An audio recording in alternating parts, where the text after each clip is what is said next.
E aí, pessoal, bem-vindos à nossa 12ª aula do nosso curso de História Geral. E hoje nós abordaremos a formação e consolidação de um dos reinos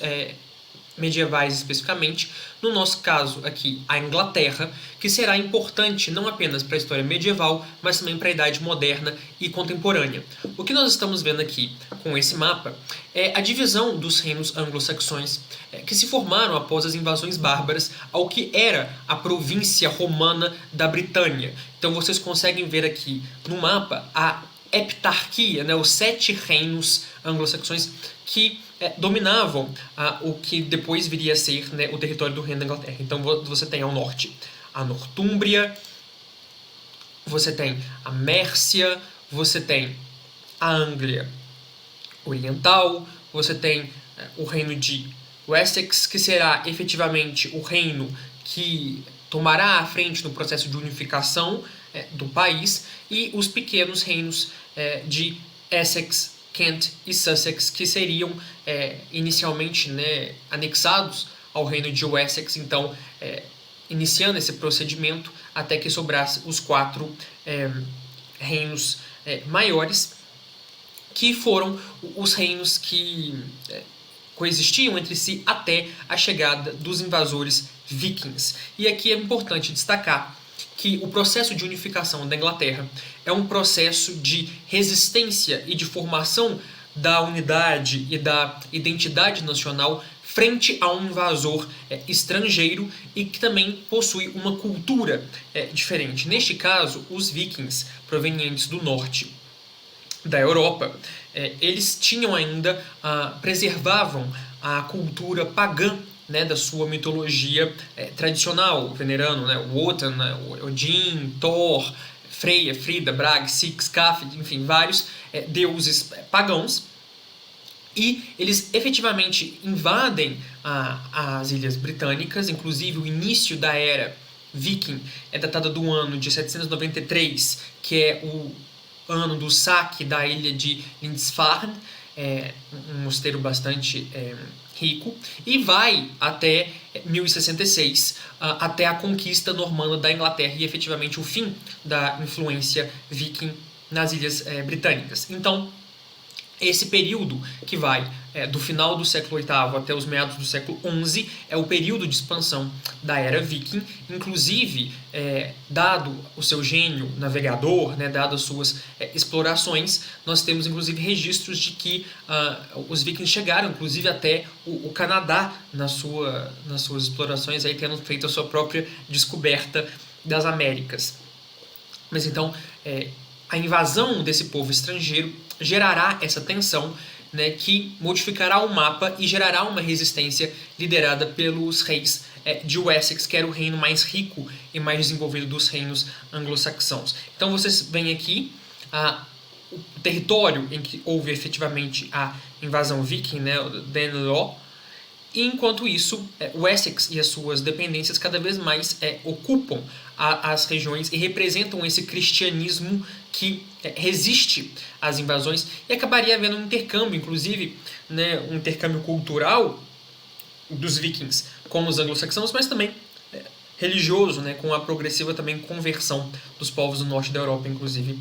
os outrora povos vikings. Então você tem essa resistência que encontra eco especialmente no reinado de Alfredo o Grande, rei de Wessex, que além de ser um rei importante, ganhando importantes batalhas para conter o avanço viking e preservar o território cristão, ele também tinha um gênio organizacional, tinha um gênio educacional, então ele reformou a administração, os códigos de leis, o estudo, e permitiu realmente que os seus filhos e os seus netos terminassem o processo de unificação da Inglaterra. E é por isso que Alfredo é o único rei da história de Inglaterra e Wessex, que é considerado o reino precursor, que é chamado de O Grande, Alfredo o Grande de Wessex. Então, você tem efetivamente uma unidade da Inglaterra frente às invasões vikings, mas essa presença continua enquanto durou os reinos anglo-saxãos. Aqui nós estamos vendo um mapa do Império do Mar do Norte, que é o Império de Canuto o Grande, que foi um rei, né, de origem viking, que chegou em determinado momento a dominar não apenas a Inglaterra, mas a Dinamarca e a Noruega, né, que é a Pomerânia, então fazendo um grande reino do Mar do Norte, mesmo após o reinado de Alfredo. O reinado de Alfredo vai de 871 até 899, o reinado de Canuto Grande vai de 1016 até 1035, até que os vikings são definitivamente expulsos, e você tem reinados como o reinado de São Eduardo Confessor, um santo rei da Inglaterra, que efetivamente consegue recuperar a tradição anglo-saxã, até que a Inglaterra é invadida, né, nas querelas de sucessão do rei São Eduardo Confessor, em que o duque da Normandia, Guilherme, após reivindicar o trono, dizendo que o rei Eduardo lhe teria prometido os direitos de sucessão, efetivamente invade a Inglaterra na conquista normanda de 1066. E é essa conquista normanda que criará o Estado do Reino da Inglaterra pós período de sucessão, já num período mais consolidado, num período medieval, trazendo também a influência da administração e da língua francesa para a Inglaterra, e fundando, né, a primeira dinastia propriamente dita do Reino da Inglaterra, que é a dinastia normanda, que continuará, né, tendo os reis, rei Guilherme I, rei Guilherme II, o rei Henrique I, e aí o país vai se consolidando. Aqui nós temos a Torre de Londres. A Torre de Londres, nos dias atuais, você consegue ver aqui em volta de prédios modernos, mas a Torre de Londres é um símbolo dessa conquista normanda, pois o rei Guilherme não se sentia ainda muito seguro no seu próprio país, dado que era um rei conquistador estrangeiro, e manda erguer uma fortaleza que se tornou a Torre de Londres. Mas efetivamente a dinastia prossegue até que, na sucessão do rei Henrique I, há um problema sucessório, que o rei tinha, enfim, um príncipe herdeiro, porém esse príncipe morre em um naufrágio, e aí estabelece uma dúvida acerca da sucessão, pois o rei Henrique I tinha uma filha, a princesa Matilda, que depois casaria num arranjo político muito forte com o Sacro Imperador Romano Germânico e viraria Imperatriz Matilda, mas ela era mulher, e aí iniciou-se uma discussão se efetivamente as mulheres poderiam herdar, ou, como era na França, né, a lei sálica, as mulheres não poderiam não apenas herdar, mas também transmitir direitos sucessórios. E aqui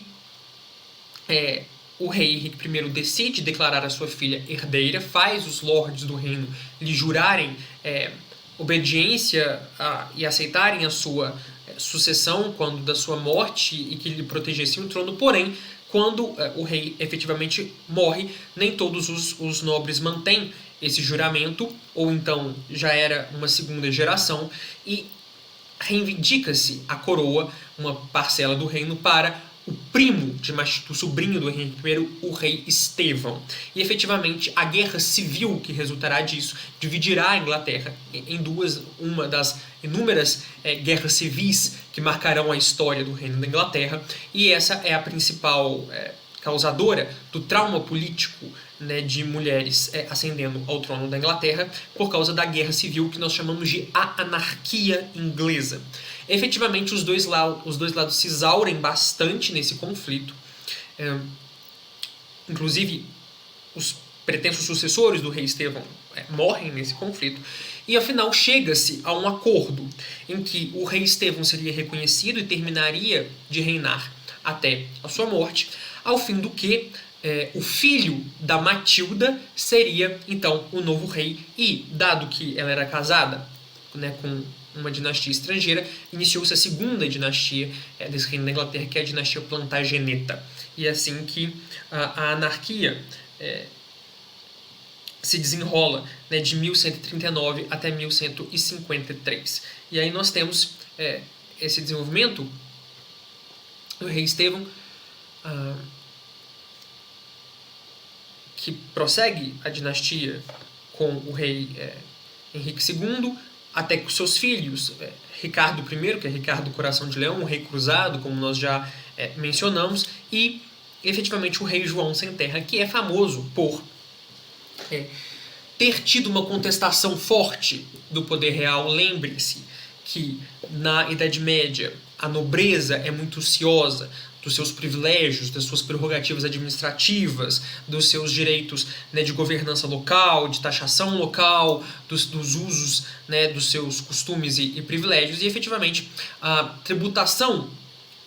o poder de tributar do rei, o poder de recolher impostos do rei é posto em xeque numa revolta dos barões que, vitoriosos, né, obrigam o rei João Sem Terra a assinar a Magna Carta. A Magna Carta de 1215. E esse quadro que nós estamos vendo aí é o quadro que retrata esse movimento, né, da assinatura da Magna Carta, e esse quadro está, inclusive, em uma das galerias do Parlamento Britânico, como uma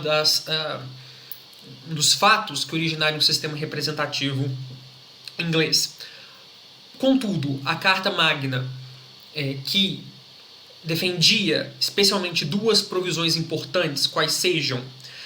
a criação de um conselho dos barões para aconselhar o rei, e sem o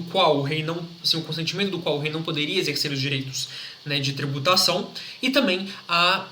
prerrogativa de processamento por um júri de iguais, ou seja, você só poderia ser condenado, né, a perder sua propriedade, a sua vida, a sua liberdade, desde que você fosse condenado por um júri de iguais, ou seja, de pessoas da sua mesma casta social. Então, os pares só eram julgados pelos pares, os comuns só eram julgados pelos comuns. E aqui, apesar de que a Carta Magna de 1215 ela não teve vida imediatamente longa, ela foi tendo que ser reeditada várias vezes, o rei apelou inclusive para jurisdição internacional papal, o rei da França chegou a ser árbitro e dizer que o rei tinha assinado a carta sob coação e, portanto, ela seria nula. Apesar de vários problemas jurídicos em relação à Magna Carta, ela permanece na simbologia como o início dessa contestação inglesa ao mando do rei, que geraria o sistema representativo, até que a consolidação desse Conselho de Barões evoluiria com o passar dos anos para o parlamento inglês, tal como nós imaginamos hoje, né, com a coroa compartilhando as prerrogativas de governo com uma Câmara dos Lords, que representam a nobreza, até então a nobreza hereditária, e uma Câmara dos Comuns, que representam, né, a gentry, os burgueses e a população dos condados. E aí você tem o parlamento modelo, né, do rei Eduardo I, em 1295, que efetivamente estabelece esse modelo padrão com duas casas, com projetos tendo que ser aprovados pelas duas assembleias, né, que efetivamente marca o sistema inglês não como um sistema, desde a Idade Média, plausível para uma monarquia pura de estamentos, ou posteriormente uma monarquia absolutista, mas com uma monarquia com um germe representativo que se ampliaria cada vez mais na história até desenvolver um sistema parlamentar democrático de governo. E assim que nós temos esse sistema próprio inglês se desenvolvendo como um sistema que resgatou as bases anglo-saxões e vikings, que eram bases bastante compartilhadas de poder, bastante descentralizadas de poder, até que finalmente se organiza em sistemas representativos. Esse reino continuará tendo destaque após uma querela de sucessão, agora não na sucessão do trono inglês, mas na sucessão do trono francês. Houve a morte, a descontinuação de uma linhagem de um rei da França, que não deixou herdeiros diretos. A sua irmã tinha se casado dinasticamente na casa real inglesa, e, portanto, quando o rei da França morre, o seu sobrinho é rei da Inglaterra, que era o seu parente mais próximo de sangue, pela irmã, ou seja, pela via feminina. Os franceses contestam a reivindicação do rei da Inglaterra, dizendo que pela lei sálica, ou seja, pelas tradições do reino da França, que estabelecem sucessão masculina, a mulher não poderia nem herdar e nem passar direito de sucessão, e, portanto, deveria ser um primo, um sobrinho, um primo do rei falecido a herdar o trono. Então você tem essa contestação que gera uma das maiores guerras da história da Inglaterra, que é a Guerra dos 100 Anos, que na verdade durou 116 anos, de 1337 até 1453, apesar de não ser a causa disso, é o mesmo ano, né, que encerrará a Idade Média. Então é uma guerra que dura mais de um século e pega exatamente a baixa Idade Média, né, o fim da Idade Média. E vocês conseguem ver aqui no mapa que, inicialmente, as terras que pertenciam ao rei da Inglaterra e servem como base para avanço dentro do território francês, terá a Inglaterra, né, a proeminência da maior parte dessa guerra, com as batalhas, né, tem as famosas batalhas, a batalha de Poitiers, a batalha de Crécy, a batalha de Azincourt, etc., até que efetivamente a França, que estava bastante deteriorada, recupera a retomada do seu próprio território, num processo que inclusive ajudou a consolidar o poder real na França, com a investida de Santa Joana d'Arc, que anima o espírito dos franceses e consegue retomar o trono até, né, coroar efetivamente o rei francês Carlos como o Delfim, como rei pleno da França. E esse outrora avanço e agora restringimento da Inglaterra, que ficará apenas com Calais, uma cidade portuária ao norte da França, também propiciará um momento de contestação interna na Inglaterra que desencadeará uma outra guerra civil, que é a Guerra das Rosas, que seria uma guerra civil já própria do início da Idade Moderna na Inglaterra. Mas então o que eu queria deixar para vocês é exatamente essa formação da identidade nacional e religiosa inglesa no combate dos anglo-saxões com os vikings, que acaba depois sendo resgatado também no germe do sistema representativo, que seria muito característico do Reino da Inglaterra e que ele teria a sua projeção internacional já desde a Idade Média e também seguirá tendo nas próximas idades historiográficas. Na próxima aula nós faremos um estudo parecido com a formação e a consolidação do Reino de Portugal, que também será muito importante para a Idade Moderna. Espero vocês, e se gostaram desse vídeo, inscrevam no canal e curtam o vídeo. Até a próxima!